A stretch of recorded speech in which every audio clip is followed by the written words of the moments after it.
Ok, super, merci. Non, mais d'abord, on aimerait souhaiter à tous et à toutes la bienvenue très chaleureusement. On est très très content de vous accueillir pour ce 8e camp d'été de la tendance pour une internationale révolutionnaire, comme le disait Thomas juste avant. Faut quand même savoir que cette année, c'est le 8e camp. Les 2 premiers, ils avaient été mis en place par nos camarades de ISAR, de l'État espagnol, au moment où ils avaient été exclus de Anticapitalistas parce qu'ils avaient refusé de mener la politique de Podemos et qu'en fait, c'est pour maintenir des courants révolutionnaires indépendants de la gauche institutionnelle qu'on a initié ces camps d'été internationaux en 2017 avec la TIR, qui est donc un regroupement international de travailleurs, de travailleuses, de jeunes, mais surtout de militants et de militantes communistes et révolutionnaires de plusieurs pays. Et donc dans ce camp, cette année, on a des délégations de France, de l'État espagnol évidemment, de Grèce, d'Italie et de camarades qui sont tous et toutes convaincus qu'il y a urgence à en fait renverser cette société et également convaincus de dédier leur temps et leur énergie à construire les organisations révolutionnaires dont on a besoin pour y parvenir et pour construire une autre société. Et on est très très content de pouvoir ouvrir ce camp en annonçant la relaxe de nos camarades de Nanterre, Coppelia,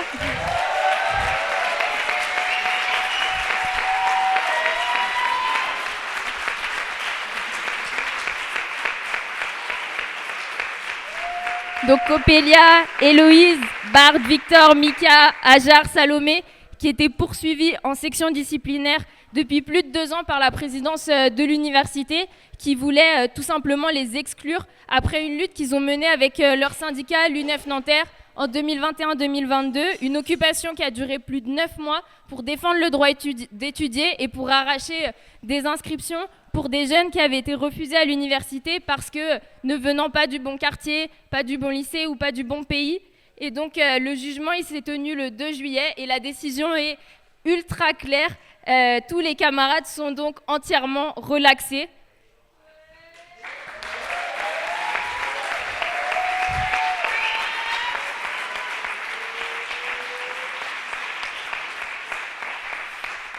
Et donc ce qui est très important dans cette histoire, c'est la victoire politique que ça représente, parce que l'université, elle accusait nos camarades de troubles au bon fonctionnement, d'atteinte à la réputation de l'université, avec tout un tas de mensonges et de calomnies qui ont été mobilisés pour faire croire notamment qu'ils auraient été violents envers le personnel de l'université. Donc toutes ces accusations sont démenties par la section disciplinaire, et plus que ça, la décision, elle reconnaît explicitement que nos camarades, ils ont en réalité participé à une occupation, à une action à caractère politique, syndical, pour la défense du droit d'étudier pour toutes et tous, et qui exerçaient un mandat qui leur avait été confié par les étudiants et les étudiantes en tant que représentants syndicaux. Donc cette décision, évidemment, elle casse tous les mensonges de la présidence. Elle montre qu'on a eu raison de ne pas lâcher l'affaire, évidemment, et elle nous donne de la force pour les luttes qui sont à venir sur la fac, mais aussi dans l'ensemble, dans le mouvement étudiant. Donc le camp d'été qui commence aujourd'hui sur cette très bonne nouvelle, il faut s'en saisir comme une occasion de discuter, de se regrouper, de s'organiser face à la barbarie de ce système qui nous offre que la guerre, la misère, l'exploitation et la destruction totale de la planète. Cette année, elle a notamment été marquée de manière très forte par le génocide du peuple palestinien qui dure depuis bientôt 10 mois maintenant. Le ministère de la Santé palestinien, il annonce plus de 39 000 morts depuis le 7 octobre, dont 14 100 sont des enfants et presque 100 000 blessés. Et selon les estimations de l'UNICEF, un enfant palestinien est blessé ou tué toutes les 10 minutes. Et en plus des bombardements, on parle de famine, d'épidémies, de destruction des hôpitaux, des écoles, des stations d'épuration de l'eau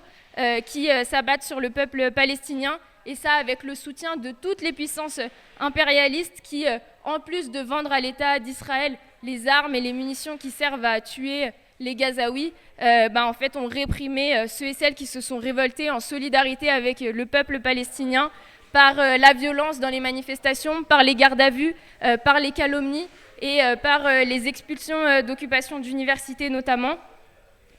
La question de la colonisation, elle s'est posée en France, évidemment, dans la question du mouvement de solidarité avec le peuple palestinien, mais aussi de manière encore plus immédiate avec les révoltes contre la présence de l'État français en Kanaki. Évidemment, on l'a dit à ce moment-là et on tient à le redire aujourd'hui, que nous sommes du côté des émeutiers et de tous les peuples qui se battent pour leur droit à disposer d'eux-mêmes et que ces luttes, elles sont celles de tout notre camp social, celui des opprimés, des exploités du monde entier face à tout un système qui nous exploite et nous opprime. Et dans les dernières 48 heures, on a appris qu'il y avait des nouvelles frappes israéliennes qui avaient eu lieu au Liban et en Iran, ce qui fait bien sûr craindre la généralisation du conflit dans la région, à l'heure où les gouvernements du monde entier, ils accentuent les discours guerriers, ils explosent les budgets militaires et qu'en même temps les services publics s'écroulent et que l'inflation n'a jamais été aussi importante pour notre classe. Et dans tout ça, les capitalistes, ils n'ont jamais été aussi riches. Rien que sur l'année 2023, le CAC 40, les 40 plus grandes entreprises françaises, a enregistré le chiffre absurde de 150 milliards d'euros de bénéfices.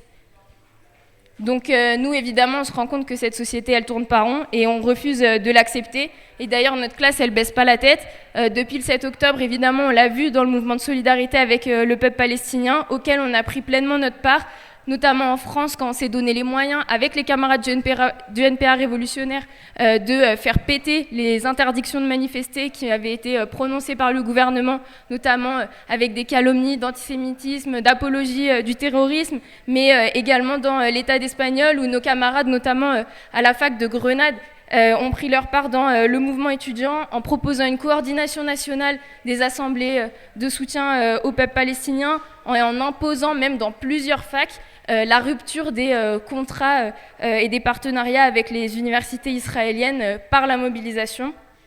Donc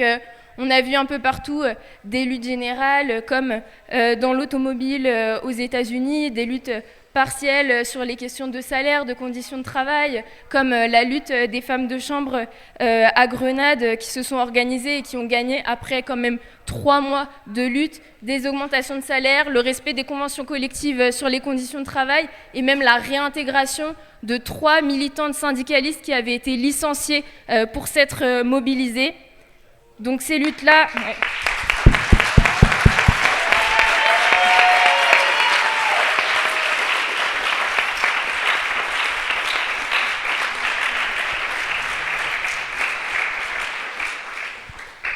Donc ces luttes, elles sont importantes et en réalité,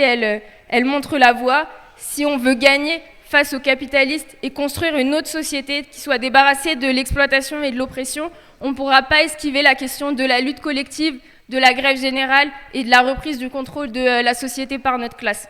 Et nous, on le dit très clairement parce qu'on est confrontés dans le quotidien à des débats, notamment sur nos lieux de travail, nos lieux d'études, avec des courants politiques qui pensent que ce serait possible d'aménager le système pour le rendre plus vivable, plus humain. On aura le temps d'y revenir et d'en discuter pendant le camp, mais en France, ça s'est notamment incarné de manière très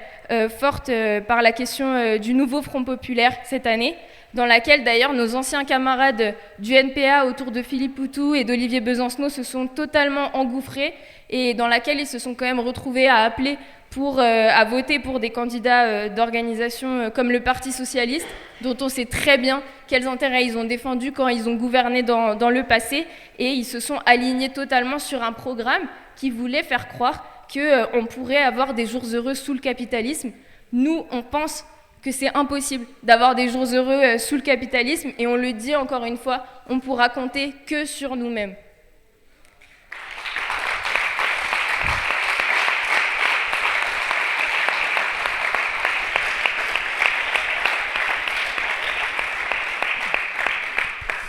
Et donc c'est pour ça qu'on aspire à construire des organisations révolutionnaires qui soient implantées dans la classe ouvrière, implantées dans la jeunesse et qui soient capables de mener une politique indépendante pour notre classe dans nos pays respectifs, mais aussi à un niveau international, parce qu'on voit très bien que la lutte des classes, elle n'a pas de frontières et qu'on a besoin de ces liens internationaux-là entre militants et militantes qui partagent ces mêmes préoccupations.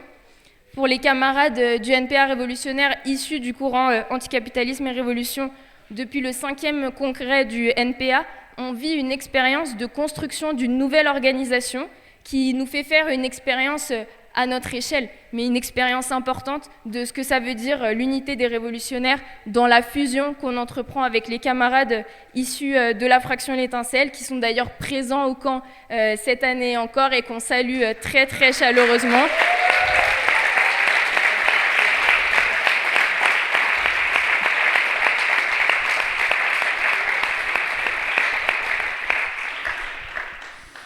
Et donc cette démarche, elle va de pair avec la logique de renforcement des liens internationaux qui sont entrepris à l'échelle du NPA révolutionnaire avec les camarades notamment d'Allemagne et d'Autriche du RSO et les camarades des États-Unis de Speak Out Now depuis le congrès de 2022. Et donc avec les camarades de la TIR, donc du courant d'anticapitalisme et révolution en France, de ISAR dans l'État d'Espagnol, d'Ogde Spartacos en Grèce, on fait ce camp chaque année parce qu'on trouve que c'est extrêmement important de se donner ce temps-là dans l'été pour discuter de comment renverser cette société et se former sur l'histoire du mouvement ouvrier et aussi pour tenter de donner des perspectives internationalistes concrètes pour les mois qui viennent, parce que nous, on estime que notre internationalisme, donc le fait de penser que notre classe sociale, elle n'a pas de patrie et que la seule frontière qui existe, c'est celle qu'il y a entre nous et ceux et celles qui nous exploitent, elle doit aussi s'incarner dans la lutte des classes. Et donc l'an dernier, on avait organisé une délégation internationale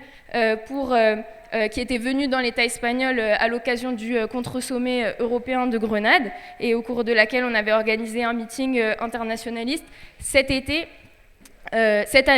au niveau des jeunes du NPA révolutionnaire. On va organiser en octobre un week-end de formation qui est un temps où on va se retrouver pour discuter et débattre sur tout un tas de sujets. Nous, ce week-end de formation, on pense que c'est important de l'enrichir et de renforcer son aspect internationaliste avec la présence de nos camarades de la TIR, comme avec celle des camarades allemands du RSO et des camarades des États-Unis de Speak Out Now, qui étaient déjà venus lors des précédents WEF. Donc, je ne vais pas spoiler plus que ça la suite, mais donc pendant ce camp, on va avoir accès à tout un tas de formations, de meetings, de débats, de discussions sur à la fois des événements historiques, de l'histoire du mouvement ouvrier, de l'histoire de notre camp social, mais aussi sur des questions qui sont très actuelles, comme disait un peu Thomas, qui se posent à nous quotidiennement, et tout ça dans un cadre qui est quand même très très sympa. Donc profitez bien, passez un très bon camp, parce que c'est d'autant plus important aujourd'hui de renforcer notre capacité à faire face aux offensives du capitalisme et à défendre en positif, au cœur de la lutte des classes, notre projet de société communiste et internationaliste. Voilà.